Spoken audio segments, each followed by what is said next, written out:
Ribeiro da criação da Universidade Nacional do Brasil. Quer dizer, esses dois elementos são elementos que vão apontar para um modelo de universidade. Vem a ditadura, interrompe esse processo, né?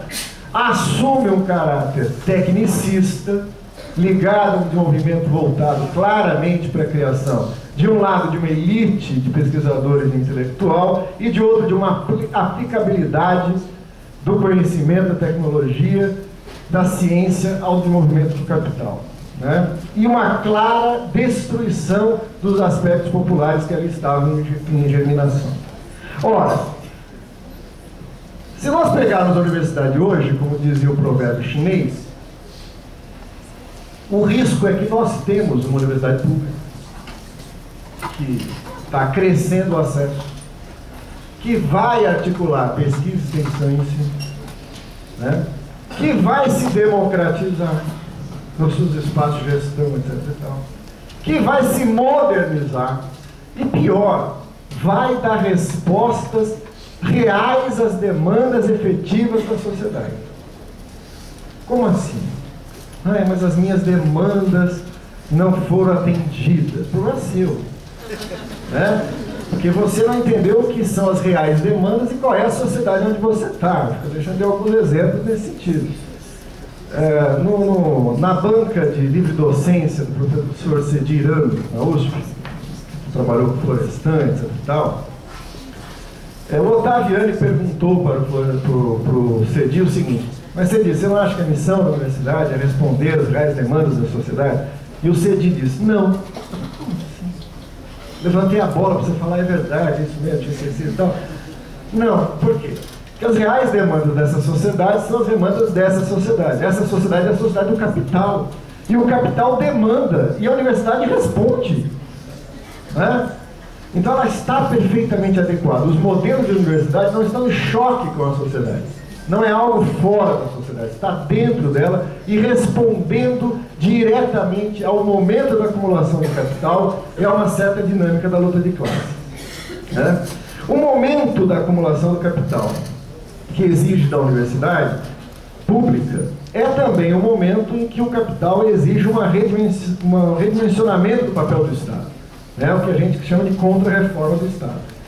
E vários dos elementos da reestruturação produtiva do capital, do seu novo padrão de acumulação, exigem da universidade um novo papel. E esse novo papel, que já deve ter sido analisado aqui, cobra da universidade uma eficácia, né? Quer dizer, a crítica à forma universitária que chega, herança da ditadura, é uma universidade cara para poucos e que incide pouco. Então ela tem que ser para mais gente, ter uma importância social maior e tem que fazer tudo isso gastando menos dinheiro, responsabilizando-se pelas verbas pelo seu funcionamento, né? Então está aqui uma parte do orçamento dedicado ao ensino superior. Você quer ter mais coisa na universidade? Vire-se, vá atrás de recursos. É a farra das fundações, dos projetos, das instituições de fomento que vão abrir os balcões aonde a universidade vai buscar seus recursos, correndo para o produtivismo. Isso, associado àquilo que se produz na universidade, e que foi falado aqui por várias pessoas, pelo Rodrigo, pelo Glauco, responde à necessidade técnica, né? Aquilo que Marx dizia no Manifesto Comunista, a aplicação consciente da técnica e da ciência ao progresso do capital, responde a isso. Ao mesmo tempo, responde ideologicamente. Uma universidade pública para todos, com acesso, é um meio individual de mobilidade social. Então, ideologicamente, ela, ao se apresentar dessa forma, ela funciona como um poderoso instrumento ideológico, além do regime de verdade, da produção de conhecimento, que hegemonizado por uma certa concepção, repercute as ideias da classe dominante como ideias universais. Agora, por que a burguesia, no seu tempo histórico, precisa disso, né? Porque, diferente das classes dominantes anteriores, a burguesia só pode apresentar o seu interesse particular como se fosse universal. É uma particularidade dessa classe, né? Então, esse modelo de universidade serve a isso também. Ela é uma universidade para todos, esse é um Brasil para todos, tudo para todos, né? Agora, o que é para todos abre a concorrência entre os indivíduos e os mais capazes ganham. Então não é por acaso que essa universidade se acopla a essa ideia de meritocracia que foi lembrada, né? Ora, diante disso, o que nós podemos concluir? Primeira conclusão parece óbvia. A universidade, tal como se apresenta, ela é um aparato, né, um aparelho privado de hegemonia. E ela é um aparelho privado de hegemonia muito especial, que sob a ordem do capital, hoje, está hegemonizada pela funcionalidade da ordem, né? Ela é, nesse sentido, um aparato burguês, ela é um aparato da ordem. Agora, qual a contraditoriedade disso? Nesse sentido, o caminho de contraposição a isso é um caminho de construção de uma contra-hegemonia.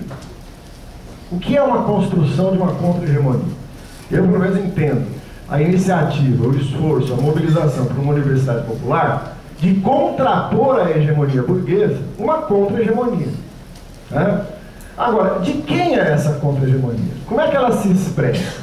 De onde ela emerge? Então tem razão, desde o Rodrigo, o Glauco, o Alexandre, como citaram, que esse processo de construção de uma universidade popular, ele é, na verdade, um processo que é uma dinâmica de dentro e de fora. Mas nesse sentido eu vou enfatizar o de fora. Ele é a expressão da luta de classes, ele é a expressão de camadas e classes sociais que se antagonizam com essa hegemonia do capital, porque se antagonizam com o capital, né? E veja, ainda que não saibam disso, né? Ainda que aquela parte da população universitária que se choca com a ausência de políticas de assistência, se choca com a ausência de infraestrutura necessária para o estudo, que se choca, cai na realidade, esfrega o focinho na boa e velha realidade, vou vencer na vida, vou ter um diploma, me formei, me fudi, né? Cai na realidade e não consegue. Seja pelos diferentes caminhos, as pessoas se chocam com o existente, com a lógica do capital, e nesse sentido se propõe a enfrentá-lo, né? Agora, ele não é uma reação espontânea daqueles que são contra isso que está colocado. Ele é um projeto consciente. De quem? Daqueles que são capazes de identificar nessa forma de universidade as demandas, as determinações próprias da nossa sociedade, hegemonizadas pela burguesia e fundadas no seio do capital. O que eu quero dizer com isso? Que isso tem uma clara intencionalidade. E essa clara intencionalidade é a intencionalidade socialista. É uma intencionalidade anticapitalista. O projeto de universidade popular se choca com a universidade do capital. E por isso ela está, ainda que nem todos que por ela lutem saibam disso, apresentando um caminho anticapitalista e socialista.